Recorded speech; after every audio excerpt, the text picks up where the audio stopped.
एक समय की बात है। माधवपुर गांव के बाहर एक 150 साल पुरानी हवेली है।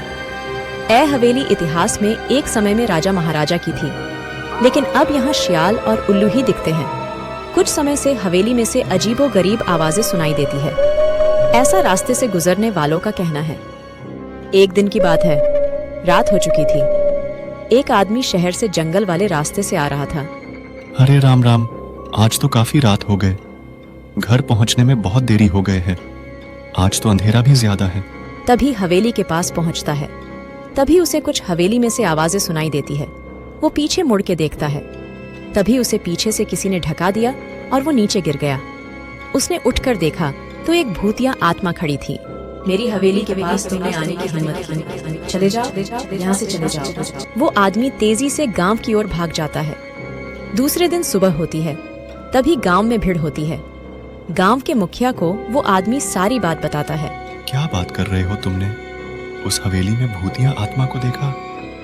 हाँ हाँ मुखिया जी, उस हवेली के पास हम गुजर रहे थे, तभी हमने भी कुछ अजीबोगरीब आवाजें सुनी है। मेरे दादाजी कहते हैं कि वो हवेली राजा भानु प्रताप की है।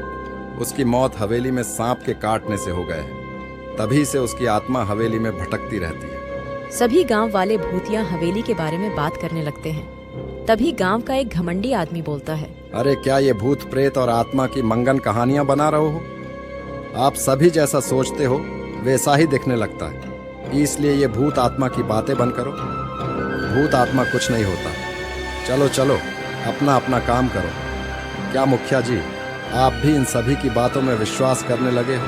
अरे धनिया, इतना भी घमंड मत करो।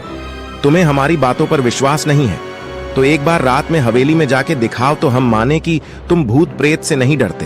हाँ हाँ, उसमें डरने की क्या बात। मैं आज रात उस हवेली में जाकर बताऊंगा। मैं कोई भूत आत्मा से डरता नहीं हूँ। नहीं नहीं, उस हवेली के पास कोई गांव वाला नहीं जाएगा। धनिया, तुम सभी की बातों में आकर उस हवेली में मत जाओ, वहां खतरा भी हो सकता है। अरे मुखिया जी, आप मेरी चिंता मत करो, मुझे कुछ नहीं होगा। मैं किसी से नहीं डरता। फिर सभी गांव वाले अपने अपने घर चले जाते हैं। धनिया यह सारी बात अपने दोस्त वीरू को बताता है। तुम उस हवेली पे जाने वाले हो? बार बार तुम घमंड करते रहते हो, कभी कहाँ फंस गए तो मैं भी तुम्हारे साथ चलूंगा। नहीं, मैंने गांव वालों को कहा है, मैं अकेला जाऊंगा। फिर रात का समय हो जाता है। धनिया हवेली की ओर जाने लगता है। तभी उसे मुखिया जी मिलते हैं।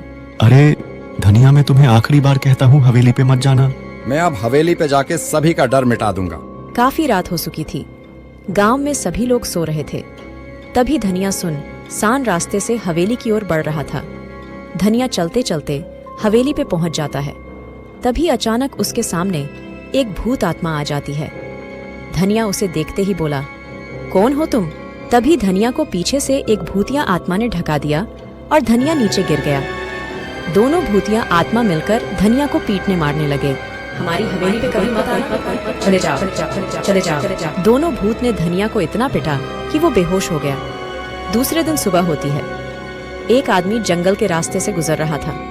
तभी उसने धनिया को जमीन पर पड़ा हुआ देखा। वो धनिया को पहचान गया और धनिया को उसके घर पर छोड़ आया। ये बात की वीरू और मुखिया को पता चलता है तो वो धनिया के पास मिलने आते हैं। अरे धनिया, ये क्या हो गया? मैंने तुम्हें कहा था, फिर भी तुम वहां पे गया।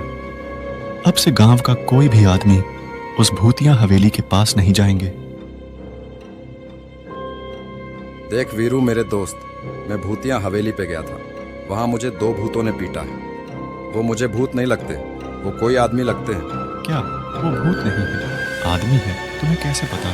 क्योंकि वो भूत होते तो मुझ पर जादू करते, लेकिन उसने पहले मुझे ढका दिया और मैं नीचे गिर गया। तभी उसने मुझे पिटा और मुझे थोड़ा थोड़ा याद है कि कोई मुझे उठा के ले जाता है। हमें फिर से हवेली पे जाना होगा। तो ये मामला है, पहले मैं बाबा जी से मिलकर आता हूँ। फिर वीरू जंगल में बाबा को मिलने आता है और भूतिया हवेली के बारे में बताता है। वीरू की बातें सुनकर बाबा बोले, देखो वीरू, बालक, उस हवेली में कोई भूतिया आत्मा नहीं है, कोई गांव वालों को डरा रहा है। फिर वीरू को पता चलता है कि धनिया को कोई भूत ने नहीं परंतु किसी आदमी ने पीटा है। फिर वीरू और धनिया भूतिया हवेली पर जाते हैं। वीरू अंदर जाकर देखता है तो हवेली के अंदर गांव के मुखिया 2 आदमी के साथ थे। वहां पे ढेर सारा सामान भी था। वीरू बाहर आकर धनिया को सब बताता है और वीरू पुलिस को फोन लगाकर बुला लेता और गांव के मुखिया और दोनों चोर को पुलिस पकड़ लेती है। आप दोनों दोस्त ने बहुत अच्छा काम किया इन चोर को पकड़वाकर। गांव में जो चोरी होती थी वो सारा चोरी का सामान ये चोर यहाँ पे छुपाते थे। कोई यहाँ पे नहीं आए, इसलिए ये दोनों भूत बनकर सभी को डराते थे। इनका साथ गांव के मुखिया ने भी दिया। सभी को जेल की सजा मिलेंगी।